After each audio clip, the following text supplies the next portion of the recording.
Hi friends, welcome back to our channel. ఇది వచ్చేసి సమ్మర్లో మనం వెహికల్ తీసుకోవాల్సిన జాగ్రత్తలు ఏందని ఒక వీడియో చేసాం కదా, అది సరిగ్గా చేయలే అనిపించింది నాకు. మరి కంగారులో కొన్ని వీడియోస్ డిలీట్ అవడం వల్ల మొత్తం మ్యాటర్ తెలియలేదు. ఇప్పుడు మనం దాని గురించి మాట్లాడుకుందాం. సమ్మర్లో మన వెహికల్ తీసుకోవాల్సిన జాగ్రత్తలు ఏంటి అంటే, ఫస్ట్ ఆఫ్ ఆల్ ఒకటి oil time to time change చేసుకోవాలి. అండ్ టైం టు టైంతో పాటు మన ఆయిల్ అయితే ఏదైతే వాడుతున్నామో అది సరైనది కదా చూసుకోవాలి. మెకానిక్ చెప్తాడు ఇది పర్లేదు వాడుకుంటే ఏం కదా అంటాడు, బట్ నడిపేటోళ్ళం మనం కాబట్టి బండి మనకి ఎంతో కొంత లైఫ్ ఇవ్వాలి కాబట్టి మనం ఏం చేయాలంటే 5W30 కానీ 5W40 కానీ synthetic or full synthetic normal oil మాత్రం యూజ్ చేయకండి. ఇది నా సజెషన్ మాత్రమే. ఎందుకు అంటే బండి మనకు లైఫ్ వస్తుంది, అది మళ్ళీ అండ్ మైలేజ్ కూడా ఇంక్రీజ్ అయ్యే అవకాశాలు ఎక్కువ ఉన్నాయి. ఇంజిన్ మాత్రం తొందరగా హీట్ అవ్వదు oil change time to time చేసుకుంటే. అండ్ మన ఇంజిన్ లైఫ్ కూడా ఎక్కువ వస్తుంది. అది ఎందుకు ఏంటి అనేది మీకు వివరంగా వీడియోలో చూపిస్తాను. అదే ఇప్పుడు మనమైతే టాపిక్లోకి వస్తే, ఆయిల్ వచ్చేసి 5W30 ఆర్ 5W40 అని కంపల్సరీ యూజ్ చేయడం మర్చిపోకండి. Fully synthetic or synthetic normal మాత్రం యూజ్ చేయకండి. 500-1000 రూపాయలు కక్కుర్తిపడి అంటే సారీ ఫర్ ఈ మాటలు అన్నందుకు, 500-1000 రూపాయలు కక్కుర్తిపడి మాత్రం ఆ ఉద్దేశం అయితే తీసుకోకండి ఎవరు. ఎందుకంటే నేను లాస్ట్ టైం తీసుకొని కొంచెం అనుభవించాను కాబట్టి చెప్తున్నాను. ఏదైనా ఎక్స్పీరియన్స్ అయితే చెప్తాను కాబట్టి ఏదైనా ఫుల్లీ సింథటిక్ ఆర్ సింథటిక్ వాడండి. రెండోది ఏంటంటే, ఇది ఎందుకు వాడమని చెప్తున్నా అంటే, ఫుల్లీ సింథటిక్ మీకు డిఫరెన్స్ ఏంటంటే, నార్మల్ ఆయిల్ వచ్చేసి మీకు తొందరగా గ్రెయిన్ అయిపోతుంది. ఐ మీన్ ఆయిల్ తగ్గడం కానీ, ఇంజన్లో ఆయిల్ అనేది థిక్నెస్ అనేది తగ్గిపోవడం కానీ. ఫుల్లీ సింథటిక్లో ఏంటంటే కొంచెం ఆయిల్ థిక్నెస్ తగ్గదు తొందరగా. మినిమం 8 నుంచి 10,000 కంపల్సరీ తిరుగుతుంది.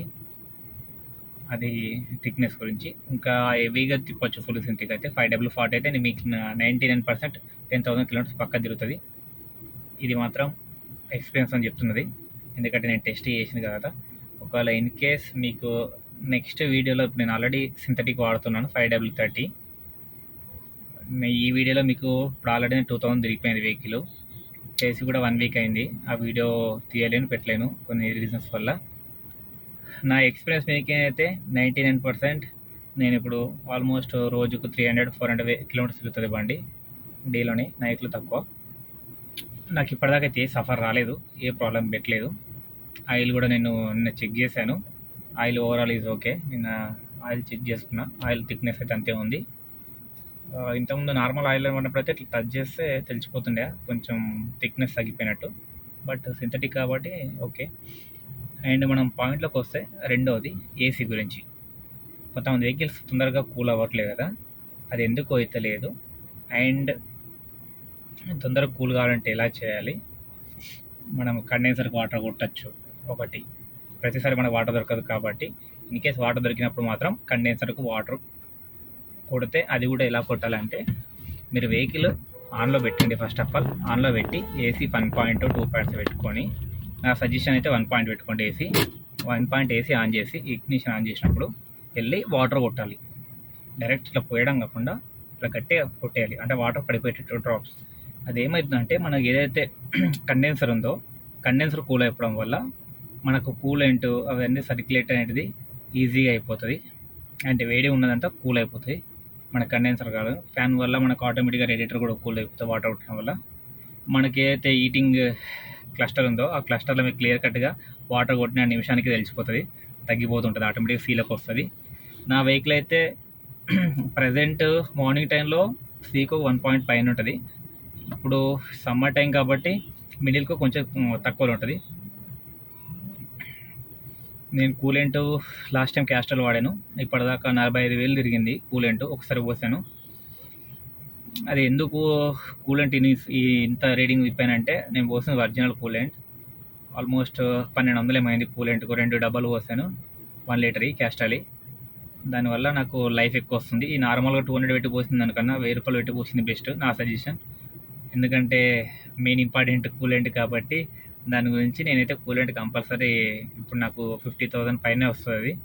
తర్వాత నెక్స్ట్ టైం క్యాస్ట్రాల్ దొరకని మళ్ళీ క్యాస్ట్రాల్ యూజ్ చేస్తాను. ఒకటి వాటర్ మాత్రం కంపల్సరీ మీరు కండెన్సర్ కొట్టేటప్పుడు తీసుకోవాల్సిన జాగ్రత్త అయితే చూసుకోండి. ఏసీ ఆన్ ఉంచుకోండి, వాటర్ కొట్టేసిన తర్వాత ఆటోమేటిక్గా కూల్ మారుతుంది, ఇగ్నిషన్ కూల్ అయితే చేంజ్ అయిపోతుంది. రెండోది వచ్చేసి ఇంకొకటి, ఇది ఇన్ కేస్ మీకు వాటర్ అవైలబుల్ లేదు, వెహికల్ తొందరగా కూల్ కావాలి అనుకున్నప్పుడు మీరు ఏసీ 1 పాయింట్ పెట్టి లేదా 2 పాయింట్స్ పెట్టుకున్నప్పుడు విండోస్ దింపేయండి. టోటల్ 4 విండోస్ దింపేసి కొద్దిసేపు ట్రావెల్ చేయండి. కొద్దిసేపు అంటే 1 మినిట్ ఆర్ 2 మినిట్స్ విండోస్ దింపి ట్రావెల్ చేయండి. ఏసీ మాత్రం బంద్ చేయకండి, ఏసీలోనే ట్రావెల్ చేయండి. విండోస్ ఓపెన్ అయినప్పుడు ఆటోమేటిక్గా మీ లోపల ఉన్న వేడి ఎయిర్ అనేది ఆ బయట ఎయిర్తో వెళ్ళిపోతుంది ఆటోమేటిక్. ఇది ఎక్స్పీరియన్స్ అని చెప్తున్నాయి ఇవన్నీ. ఈ వీడియో ప్రాపర్గా తీయనికి కారణం ఏంటంటే ఎక్స్పీరియన్స్ చేశాను. మీకు ఒకవేళ కన్ఫర్మేషన్ కోసం మీరు ఒకసారి ట్రై చేయండి. ఏసీ 1 ఆర్ 2 పాయింట్, మీ ఏసీ ఎక్కువ వస్తే 1 పాయింట్ పెట్టుకోండి, తక్కువ వచ్చిందంటే 2 పాయింట్స్ పెట్టుకొని విండోస్ దింపేయండి. టోటల్గా కొద్దిసేపు ట్రావెల్ చేయండి. ఆటోమేటిక్గా మీకు ఎయిర్ ఫ్లో వస్తుంటుంది కదా ఏసీలో నుంచి, మీకు కొంచెం డిఫరెంట్ వస్తుంది, తేమ టైప్ వస్తుంది. మనకు నార్మల్ ఏసీలో వస్తుంది, కొంచెం చల్లగా వస్తుంది. అదే ఇప్పుడు మనం వర్షాకాలం వచ్చినప్పుడు తేమ వస్తుంది చూసారా, ఆ ఎక్స్పీరియన్స్ మీరు పక్క ఫేస్ చేస్తారు. ఆ బయట ఎయిర్ అనేది ఎప్పుడు వస్తుందో. ఇదైతే నేను ఎక్స్పీరియన్స్ మీకు చెప్తుంది. నా వెహికల్ అయితే 99% కూలే ఉంటుంది. ఎక్సెంట్ మామూలుగానే ఎక్కువ ఉంటుంది. అదైతే ఎప్పుడైతే ట్రై చేశానో 99% రిజల్ట్ అయితే అనిపించింది నాకు వేరే కస్టమర్ చెప్పారు. ఆయన సమ్ ఎక్స్పీరియన్స్ మీకు ఆయన చెప్పింది ఏంటంటే, ఒకప్పుడు యూజర్ మాన్యువల్లో కూడా చెప్పారంట. ఆ యూజర్ మాన్యువల్ మనం ఇప్పుడు చదివేంత ఓపిక ఎవరికి లేదు, అది చూడడం కూడా మనం దాని గురించి ఈ వీడియో ఫుల్ఫిల్ చేయడానికి. రెండోది వచ్చేసి మనకు దానివల్ల సైడ్ ఎఫెక్ట్స్ ఏంటంటే, ఏసీ కంటిన్యూ లోపల ఏసీ ఉంచడం వల్ల హెడేక్ రావడం, విరోచనాలు, వామిటింగ్స్, ఎక్స్ట్రా సంథింగ్ మనకు మూడ్ ఆఫ్ అయిపోవడం, అవన్నీ కారణాలు ఏంటంటే మనం ఎక్కువసేపు ఇన్ ఎయిర్ అంటే లోపల ఎయిర్నే మనం సర్క్యులేట్ చేసుకుంటూ కూర్చుంటాం కదా, బయట ఎయిర్ పెట్టకుండా ఏసీలో. బయట ఎయిర్ పెట్టి వచ్చేసి మనకు వీడియో ఇన్కరప్ట్ అయింది. రెండోది ఏంటంటే మనం ఏసీ అనేది ఎక్కువసేపు ఉంచడం వల్ల లోపలిది వామిటింగ్స్, విరోచనాలు, హెడేక్ రావడం అవన్నీ అవుతాయి కదా, ఎక్స్ట్రా సమ్ మూడ్ ఆఫ్ అయిపోవడం. అది ఎందుకు అవుతుందంటే, మన కస్టమర్స్ ఇప్పుడు ఎక్కి ఒక 1 అవర్ జర్నీ చేస్తాం అనుకోండి కార్లో, ఆ 1 అవర్లో మనం ఏసీ అనేది లోపలే వాడుతున్నాం. అప్పుడు ఏమైందంటే కార్బన్ డైఆక్సైడ్ ఎక్కువ రిలీజ్ అయిపోతుంది. మనం ఆక్సిజన్ ఎక్కువ పీల్చుకుంటాం కదా, మనకి ఏర్పడకుండా ఆక్సిజన్ పీల్చుకుంటాం. మన కార్బన్ డైఆక్సైడ్ ఎక్కువ అయిపోవడం వల్ల హెడేక్ రావడం కానీ, వామిటింగ్స్ ఇవన్నీ స్టార్ట్ అవుతూ ఉంటాయి. అది కొంతమందికి సెట్ అయిపోతుంది, కొంతమందికి ఆక్సిజన్ తక్కువైనప్పుడు ఆటోమేటిక్గా వాళ్ళకి వామిటింగ్ స్టార్ట్ అయిపోతుంది కార్బన్ డైఆక్సైడ్ ఎక్కువ అయిపోవడం వల్ల. దాని గురించే మీకు ఏంటంటే వీలైనంత వరకు విండోస్ దింపండి. అలా అని చెప్పి ఏసీ వాడద్దని చెప్పండి, ఏసీ వాడండి అండ్ విండోస్ దింపండి. రెండోది, మీకు ఒక ఏరియా బాగుందనుకుంటే ఏసీని వెంటిలేషన్ని బయట మూడుకు మార్చుకోండి. అలా మార్చుకోవడం వల్ల ఏంటంటే ఫ్రెష్ ఎయిర్ లోపలికి వస్తుంది. మళ్ళీ ఇమీడియట్గా మీరు లోపల ఎయిర్ మార్చుకోవట్లేదు, వితిన్ 2 మినిట్స్ అంత మించి అవసరం. 1-2 మినిట్స్ మీరు ఎయిర్ని ఫ్రెష్ చేసుకోండి అంతే. కార్లో ఉన్న ఎయిర్ని తీసేసి మళ్ళీ ఫ్రెష్ ఎయిర్ వచ్చేటట్టు చేసుకోండి. ఇది మాత్రం ఒక బెస్ట్ సజెషన్.